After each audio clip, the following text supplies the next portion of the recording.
Hello everyone. सो आज हमारी last class होने वाली है ट्राइंगल्स की। आज हमारा चैप्टर कंप्लीट हो जाएगा और लास्ट क्लास में हम कोई क्वेश्चन नहीं करने वाले, हम करने वाले हैं प्रूफ। और मोस्ट इम्पॉर्टेंट क्लास तुम कह सकते हो इस चैप्टर की, मोस्ट इम्पॉर्टेंट। ज़्यादा लंबी क्लास नहीं है, ठीक है, ध्यान से सुनना सब प्लीज। ज़्यादा लंबी क्लास नहीं है लेकिन बहुत इम्पॉर्टेंट है। मैं यहाँ पर लिख देता हूँ ब्रैकेट में मोस्ट इम्पॉर्टेंट। क्यों इम्पोर्टेंट है? क्योंकि बहुत बार एग्जाम में डायरेक्ट हमसे बोल दिया जाएगा स्टेट एंड प्रूफ बीपीटी कि बीपीटी लिखो और उसका प्रूफ करो 5 मार्कर या कन्वर्स ऑफ बीपीटी। बहुत बार आता है क्वेश्चन, तो बहुत इंपॉर्टेंट है। थोड़े अजीब है प्रूफ, थोड़ा लर्निंग करनी पड़ेगी, ठीक है। ज़्यादा दिमाग नहीं लगाना, समझना है क्या हो रहा है और थोड़ा लर्न करना पड़ेगा। तो स्टार्ट करते हैं। सबसे पहला प्रूफ हम आज का पढ़ेंगे, प्रूफ ऑफ बीपीटी। एज्यूम कर रहा हूं मैं सबको बीपीटी याद होगी। क्या होता है बीपीटी में? अगर दो साइड्स पैरेलल है, मैं फिगर ड्रॉ करता हूं उससे शायद बेटर समझ आएगा, ठीक है। एक ट्रायंगल है हमारे पास, ठीक है जी। एक ट्रायंगल पे एक लाइन आ रही है बीच में, यहां से नेमिंग दे देते हैं ट्रायंगल की। ट्रायंगल का नाम है ए बी सी। ये जो दो पॉइंट्स है डी और ई है, हमें गिवन है that D parallel to BC. हमें गिवन है डी बीसी के पैरेलल है, तो हमारी बीपीटी कहती है दैट साइड्स का रेशियो बराबर होगा, यानी एडी अपॉन डीबी एई अपॉन ईसी के बराबर होगा। तो क्या होता है हमारे पास, मैं आपको लिख देता हूं। प्रूफ ऑफ बीपीटी में हमारे पास गिवन क्या है हमारे पास, दैट DE पैरेलल है BC के। क्या बस इतना ही गिवन है? हाँ, इतना ही गिवन है और कुछ गिवन नहीं है। नेक्स्ट हमें क्या गिवन है? टू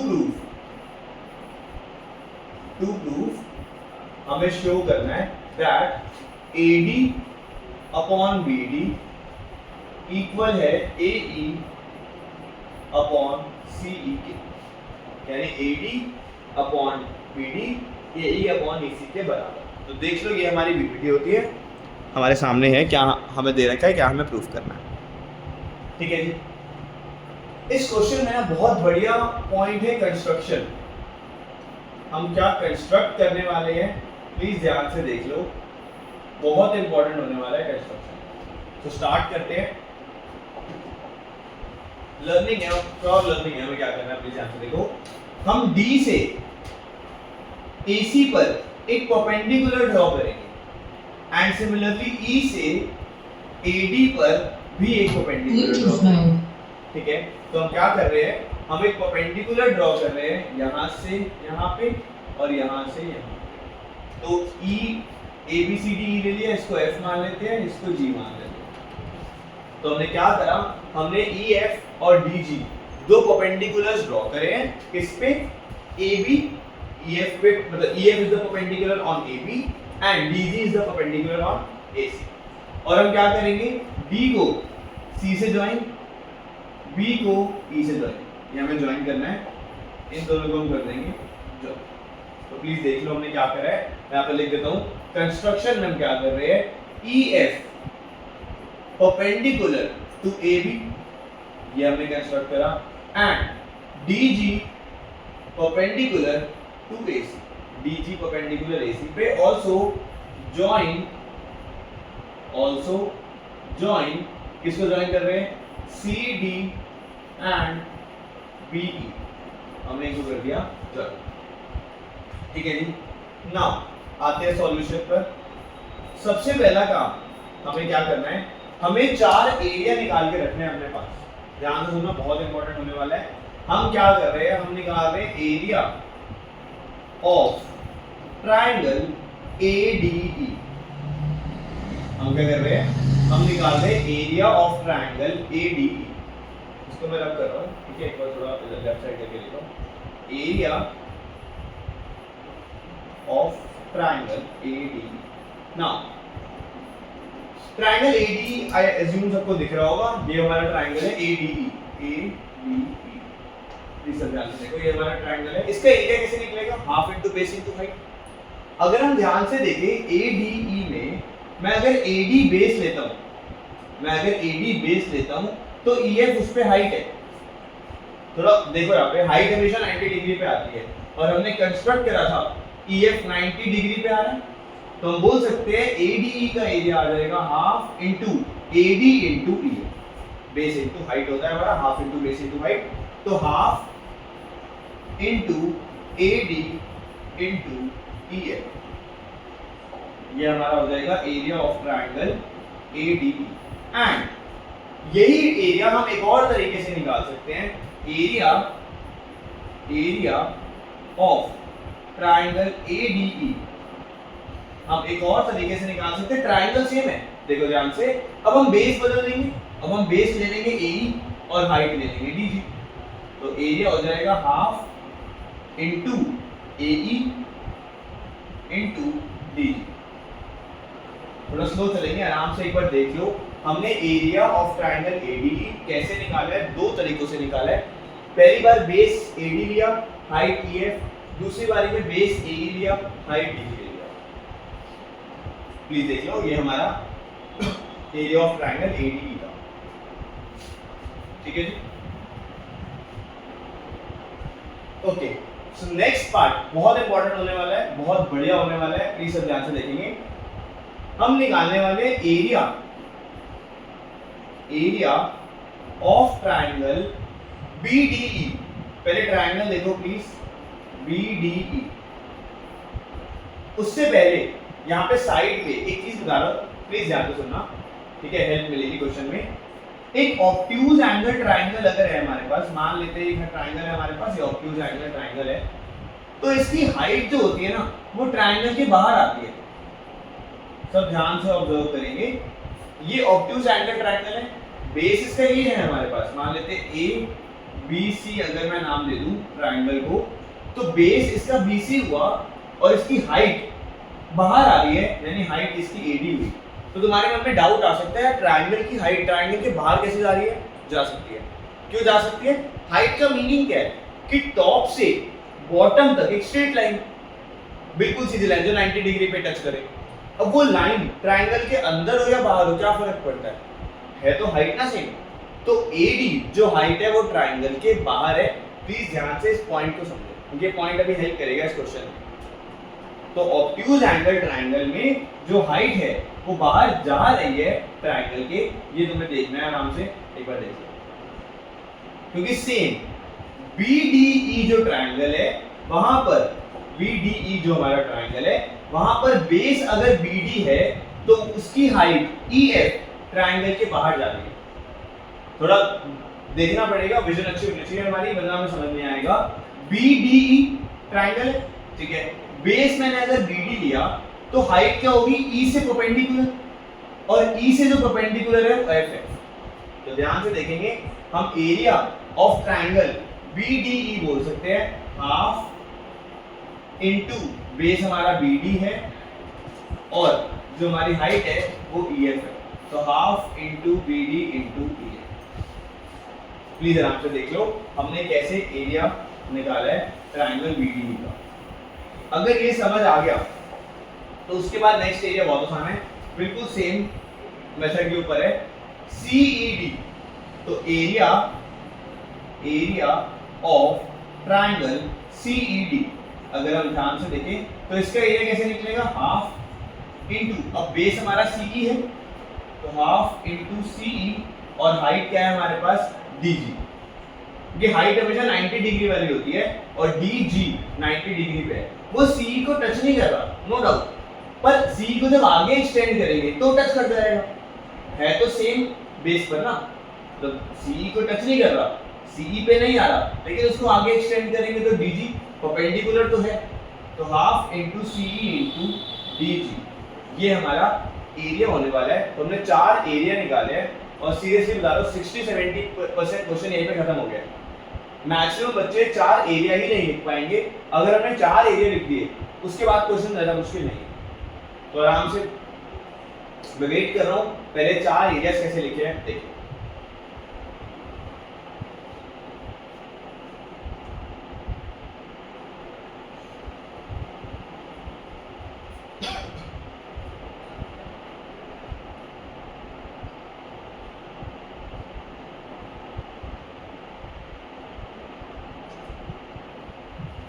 ठीक है जी, चलो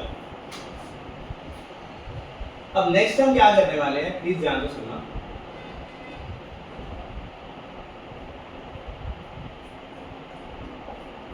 नेक्स्ट हम क्या करने वाले हैं, प्लीज ध्यान से सुनिए सर।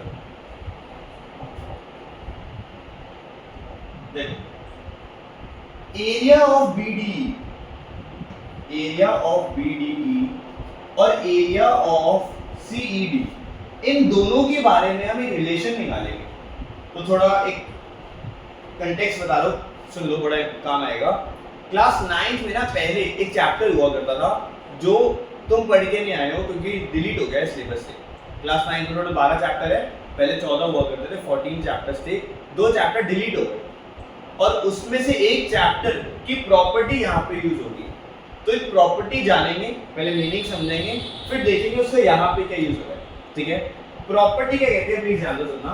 प्रॉपर्टी कहती है, मान लो दो पैरेलल लाइंस है हमारे पास, ठीक है, दो पैरेलल लाइंस है, मैंने एक बेस ले लिया कॉमन, मान लो मैंने 2 पॉइंट ले लिए ए बी, मैंने एक बेस ले लिया कॉमन, तो ए बी से जितने भी ट्रायंगल बनेंगे इन दो पैरेलल लाइंस के बीच में, वो मतलब ए बी को बेस मान के जितने भी ट्रायंगल हम बनाएंगे, एक ट्रायंगल ऐसा हो सकता है, एक ट्रायंगल ऐसा हो सकता है, एक ट्रायंगल ऐसा हो सकता है, मतलब कहने का मतलब क्या है, जो ट्रायंगल है वो पैरेलल लाइंस के बीच में बने और बेस सेम हो, तो बहुत सारे ट्रायंगल्स बनेंगे, जितने भी ट्रायंगल बनेंगे सबका एरिया सेम होगा।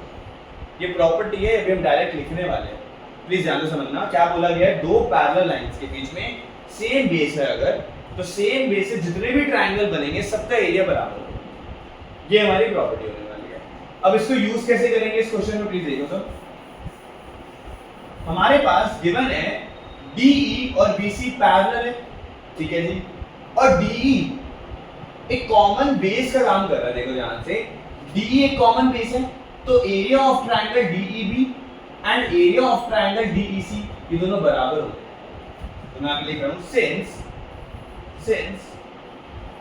Triangle BDE and triangle CED, दो triangle BDE and triangle CED lie on the same base, statement याद कर लेना please, and between same parallel lines। थोड़ा समझो भी क्या लिखा है, हमने क्या बोला है, दो ट्रायंगल सेम बेस कौन सा, DE पे लाई कर रहे हैं, and between the same parallel lines कौन सी है, DE और BC। therefore area of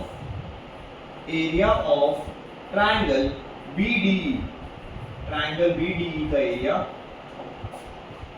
equal होगा एरिया ऑफ ट्रायंगल CED, यानी इन दोनों ट्रायंगल का जो येलो बॉक्स में मार्क करे हैं, इन दोनों का एरिया इक्वल होगा। ये बहुत इंपॉर्टेंट पॉइंट है, ये हमें पता नहीं है, क्लास 9th की प्रॉपर्टी है, ठीक है। तो ये स्टेटमेंट हमें याद करनी है, एज इट इज ये स्टेटमेंट लिखो। देन यहाँ तक एक बात समझ आई, चलो ये इतना समझ आ गया, क्वेश्चन हो गया ऑलमोस्ट, ठीक है, आगे बढ़ते हैं। इसको ऊपर करता हूँ, ठीक है। नाउ ध्यान से देखो, area of ADE, area of triangle ADE upon area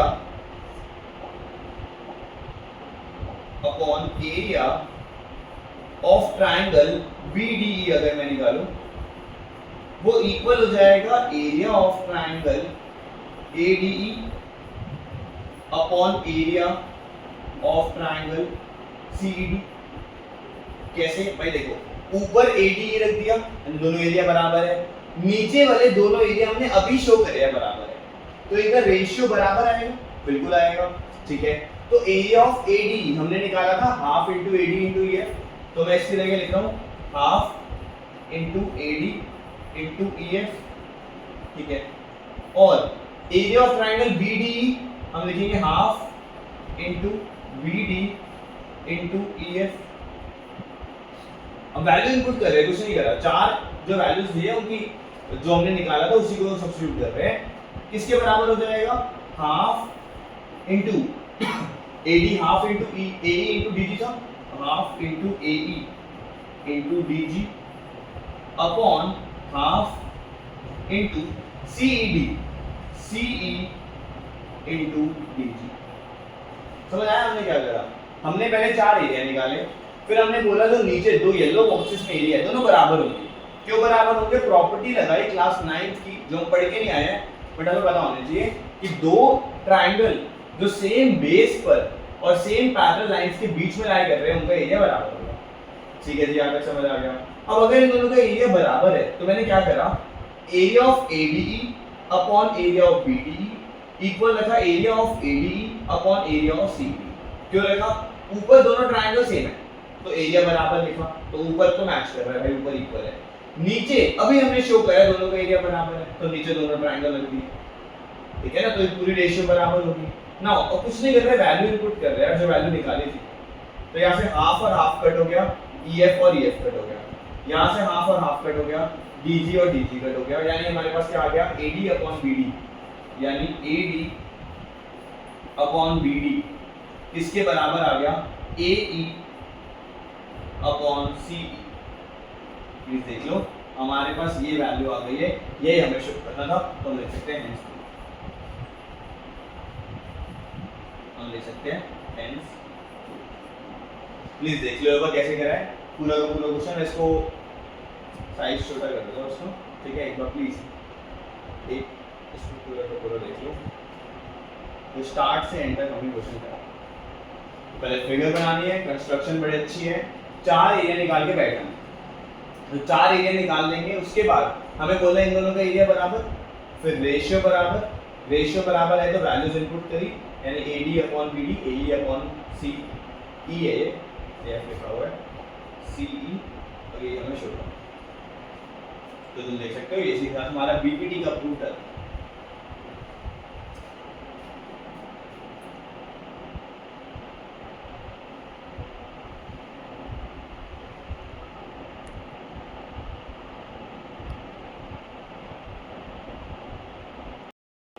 ठीक है, सो आगे बढ़ते हैं। हमारा BPT का प्रूफ था। नेक्स्ट हमारा जो सेकंड प्रूफ है वो ऑब्वियसली सबको पता होगा, कन्वर्स ऑफ BPT। तो सेकंड जो हम करने वाले हैं that is converse of BPT। I hope सबको याद होगा कन्वर्स ऑफ BPT में क्या होता है, इसी का एकदम उल्टा होता है। फिगर वैसे एग्जैक्टली सेम, मतलब कंस्ट्रक्शन नहीं है सेम, ठीक है, कंस्ट्रक्शन इसकी बहुत आसान है, बट फिगर सेम है। एक ट्रायंगल है हमारे पास, तो वही एक ट्रायंगल ड्रॉ कर देते हैं, ठीक है जी। एक लाइन है हमारे पास, वो बना देंगे, नेमिंग दे देते हैं, इसको हमने माना A, B, C, D and E, ठीक है जी।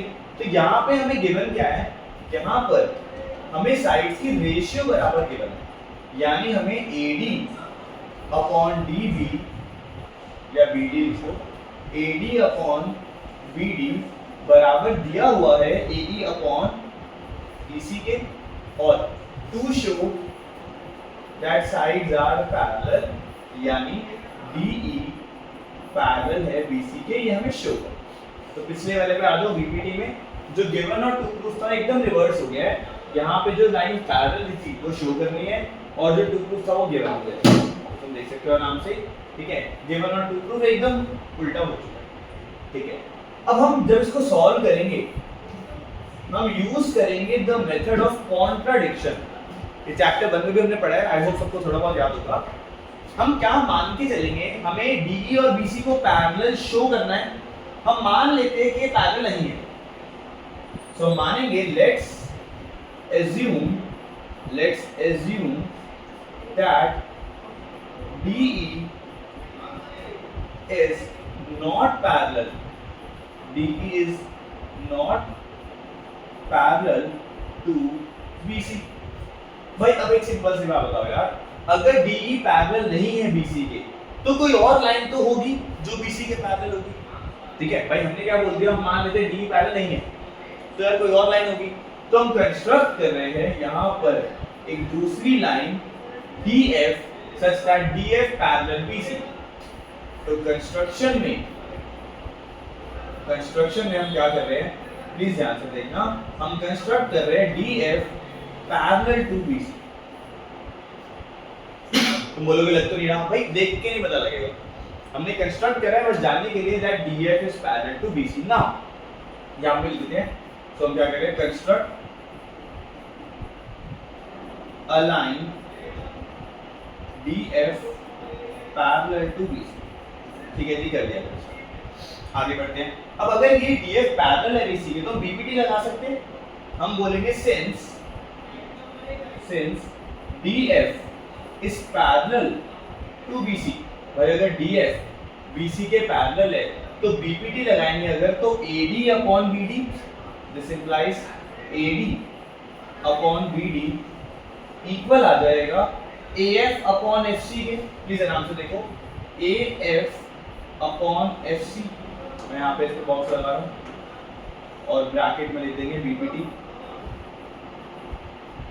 हमने क्या बोला, AD upon DB AF upon FC के बराबर है। अब एक बात ना हमें गिवन थी, उसको दोबारा लिख देते हैं, जो गिवन है उसका यूज करना होगा। हमें क्या पता है, हमें पता है AD अपॉन BD बराबर है, गिवन है हमें, AE अपॉन EC। ठीक है जी, इसको भी बॉक्स लगा रहा हूं और ब्रैकेट में लिख देंगे गिवन। तो एक बार हमने बीपीटी लगाई और एक बार हमने गिवन लिखा, प्लीज एक बार देख लो यहां तक, आई होप समझ आ गया होगा। हमने क्या करा, हमने DF दूसरी लाइन ली, ठीक है जी, जो पैरेलल है बेस के। अब अगर वो पैरेलल है तो बीपीटी लगाई और एक बार गिवन। इन दो बॉक्सेस को अगर हम देखें तो साफ साफ नजर आ रहा है AD अपॉन BD इस पूरे के बराबर है, AD अपॉन BD इस पूरे के भी बराबर है, यानी ये दोनों आपस में इक्वल हो गए। तो बहुत अच्छा पॉइंट हमने निकाला कि ये दोनों आपस में इक्वल हो गए। ठीक है जी,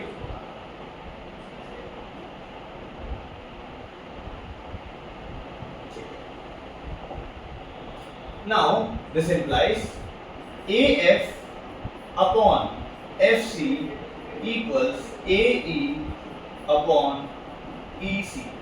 देखिए हमने क्या बोला, this implies AF upon FC equals AE upon EC। ठीक है, यहाँ तक चले, समझ आ गया। दोनों तरफ +1 कर रहे हैं, हम बोलेंगे AF upon FC +1 equals AE upon EC +1। +1 करेंगे, एलसीएम यहाँ पे सबको नजर आ रहा होगा, FC आएगा, ठीक है, ऊपर आ जाएगा AF प्लस FC और यहाँ पर एलसीएम आएगा AC, ऊपर आएगा AE प्लस EC। ठीक है जी, एलसीएम लेने के बाद यहाँ पे जब AF प्लस FC करेंगे तो थोड़ा सा एक बार वापसी में इसको जूम आउट कर रहा हूँ, एक बार देखो प्लीज। ठीक है, तो चलिए आगे कंटिन्यू।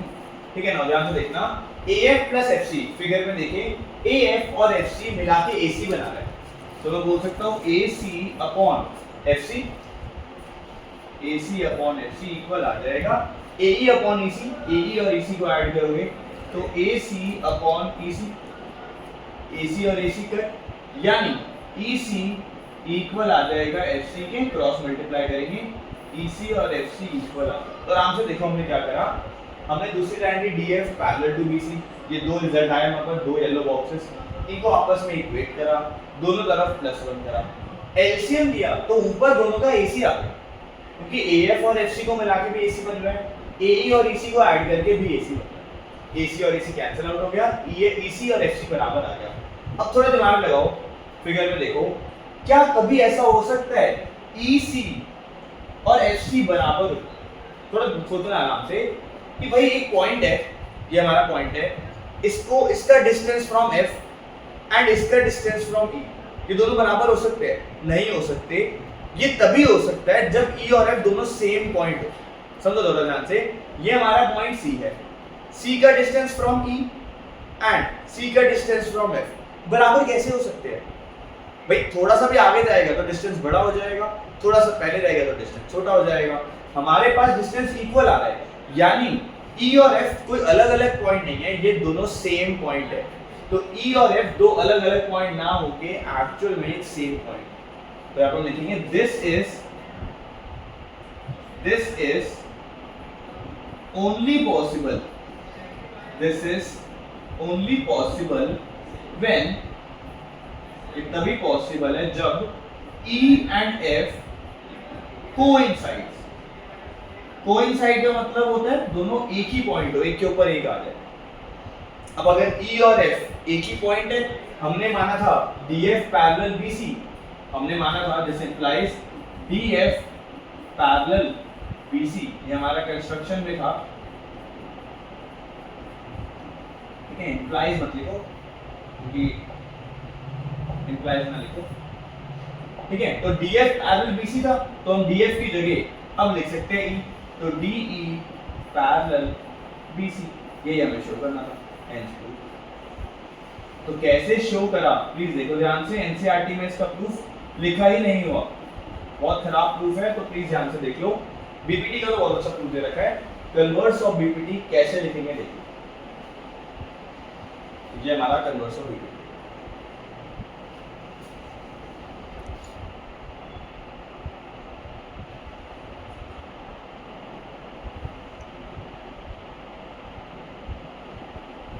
ठीक है, तो आगे बढ़ते हैं हमारे आज के लास्ट प्रूफ पे, प्रूफ ऑफ पाइथागोरस थ्योरम। तो हम यहाँ पे करने वाले third proof of Pythagoras theorem. ठीक है जी, तो स्टार्ट करते हैं। पाइथागोरस थ्योरम, एक बात सबको पता है, राइट एंगल ट्राइंगल में रहती है, ठीक है, ये बात सबको पता होगी। तो हम एक राइट एंगल ट्राइंगल ड्रॉ कर लेते हैं, ठीक है जी, बना लिया। ट्राइंगल का नाम दे देते हैं ए, बी और सी।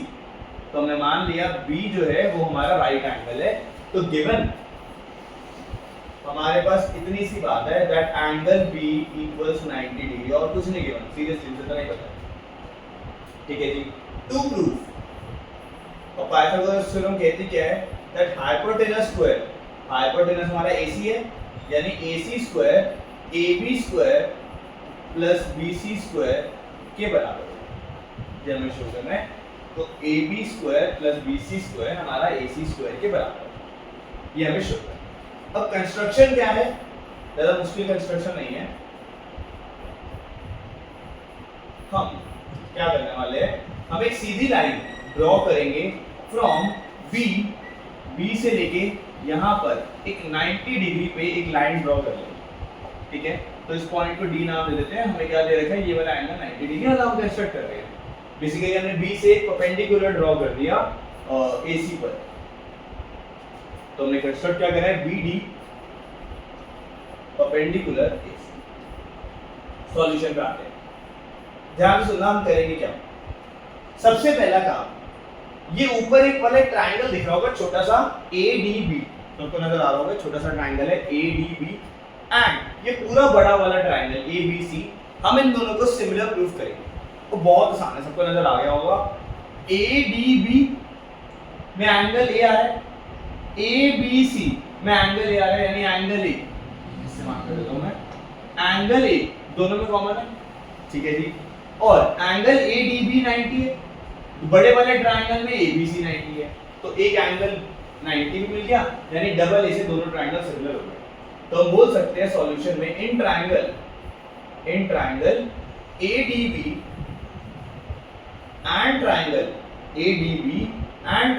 ABC, इन दो ट्रायंगल को जो हम पिक करेंगे, angle A equals angle A common, ठीक है जी, एंगल A कॉमन है। यहाँ पर एंगल D है, यहाँ पर एंगल B है, दोनों 90 डिग्री है।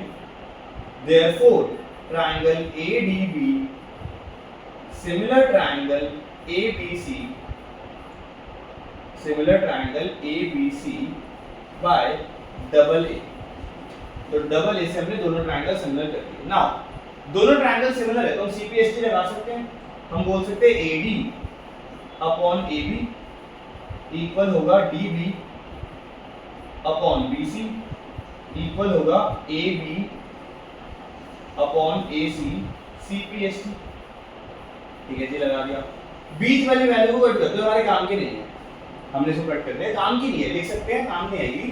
क्या करेंगे, क्रॉस मल्टीप्लाई, तो AB into AB cross multiply करके बन गया AB स्क्वायर, किसके बराबर आ जाएगा, AD इंटू AC, यानी ए बी स्क्वायर की वैल्यू हमने निकाली A D into A C. Please देख लो इसको, ये बॉक्स बहुत काम का है। क्यों निकाला? देखो ए बी स्क्वायर हमारे काम आएगा, ऑब्जर्व करेंगे कि हमने ऐसे करा क्यों। ठीक है, एक और बार सिमिलैरिटी लगाएंगे। पहले ये ऊपर वाला ट्रायंगल लिया था, अब नीचे वाला ट्रायंगल लेंगे और किसके सिमिलर करेंगे? सेम बड़े वाले ट्रायंगल के। मेथड एकदम सेम है। देखो ट्रायंगल सी डी बी और सी बी ए, एंगल सी कॉमन है, बिल्कुल है।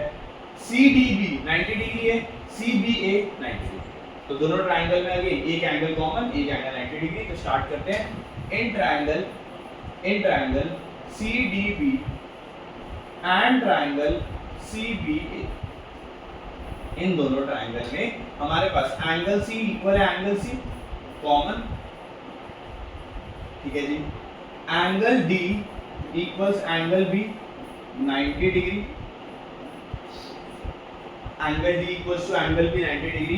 Therefore triangle C D B similar triangle C B A by double A. तो डबल ए से दोनों ट्रायंगल सिमिलर हो गए, यानी C D upon C B बराबर आ जाएगा D B upon B A बराबर आ जाएगा सी बी अपॉन सी ए, और ब्रैकेट में लिखेंगे C P C, C P S T, ठीक है, सी पी एस टी।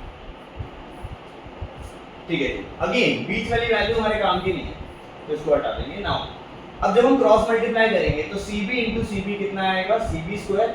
मैं CB को BC लिख रहा हूँ, यानी मैं लिख सकता हूँ BC स्क्वायर इसके बराबर आ रहा है CD इंटू CA, यानी इसकी वैल्यू आ गई CD इंटू CA। तो इसको भी हमने बॉक्स बना दिया, प्लीज ध्यान से देख लो। हमने दो बार अपनी सिमिलैरिटी लगाई और हम यहाँ तक पहुँच चुके हैं।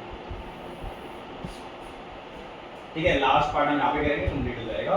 तो ए बी स्क्वायर हमने निकाल लिया, बी सी स्क्वायर हमने निकाल लिया। अगर मैं इनको ऐड करने जाऊं, देखना ध्यान से, मैं यहाँ पे लिख रहा हूँ A B square plus B C square. अगर मुझे ये निकालना है तो मैं इसको क्या कर सकता हूँ? ए बी की वैल्यू, ए बी स्क्वायर की value A D into A C है, यानी किसके बराबर होगा? A D into A C, plus B C square है सी डी इंटू सी ए। तो मैं लिख रहा हूँ सी डी इंटू सी ए को लिख दो ए सी। तो हमने क्या लिखा? ए डी इंटू ए सी और सी डी इंटू ए सी। तो सबको नजर आ रहा होगा ए सी कॉमन आ रहा है, ए सी कॉमन लेंगे तो ब्रैकेट में बचेगा A D plus C D, A D plus C D. और कुछ ऑब्जर्व करो, फिगर में आओ, ए डी और सी डी ऐड करो, देखो क्या आ रहा है। ए डी और सी डी प्लस करके आ रहा है ए सी, यानी A C into A C which is A C square. तो हम बोल सकते हैं therefore A B square plus B C square equals A C square. ये तो हमें शो करना था, देख लो ध्यान से। हमारे पास क्या है? A B square plus B C square करा, वो ए सी स्क्वायर के बराबर आया, यहाँ पे लिख देंगे हेंस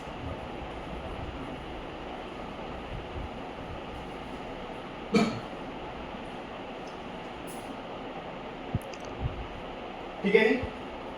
देख लो आराम से हमने क्या करा है, आराम से देख लो। तो आज की क्लास में हमने 3 प्रूफ करे हैं, ये 3 इंपॉर्टेंट है और कोई प्रूफ नहीं आएगा इस चैप्टर से, इन्हीं तीनों में से एक आएगा। हमने पहला प्रूफ करा बीपीटी, सेकंड प्रूफ करा converse of BPT, third proof करा पाइथागोरस थ्योरम। ये ज्यादा इंपॉर्टेंट नहीं है, इसको चाहे तो स्किप कर सकते हो, ज्यादा इंपॉर्टेंट नहीं है। कन्वर्स ऑफ बीपीटी और बीपीटी, इन दो को अच्छे से देख लो, स्पेशली बीपीटी। ये 5 मार्क का क्वेश्चन डायरेक्ट आता है और इनकी स्टेटमेंट्स याद कर लेना, स्टेटमेंट लिखी नहीं हुई है, दोनों की स्टेटमेंट स्टार्टिंग से एंड तक मुंह जुबानी याद हो जानी चाहिए सबको, ठीक है। तो ये हमारा BPT, converse of BPT, Pythagoras theorem, बहुत इंपॉर्टेंट क्लास थी आज की, सीरियसली बता रहा हूँ। और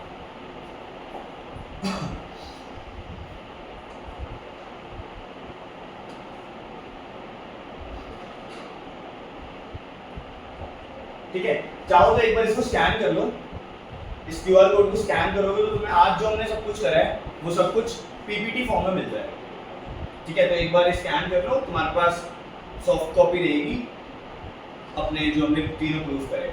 तो कभी भी देखना चाहो तो उसको खोल के देख सकते हो, ठीक है। और इसको बार बार लिखना है, घर पे अच्छे से लिखना है, फिर पक्का करके चलना है इसको। और इसी के साथ हमारा चैप्टर ट्रायंगल्स कंप्लीट होता है, ठीक है जी।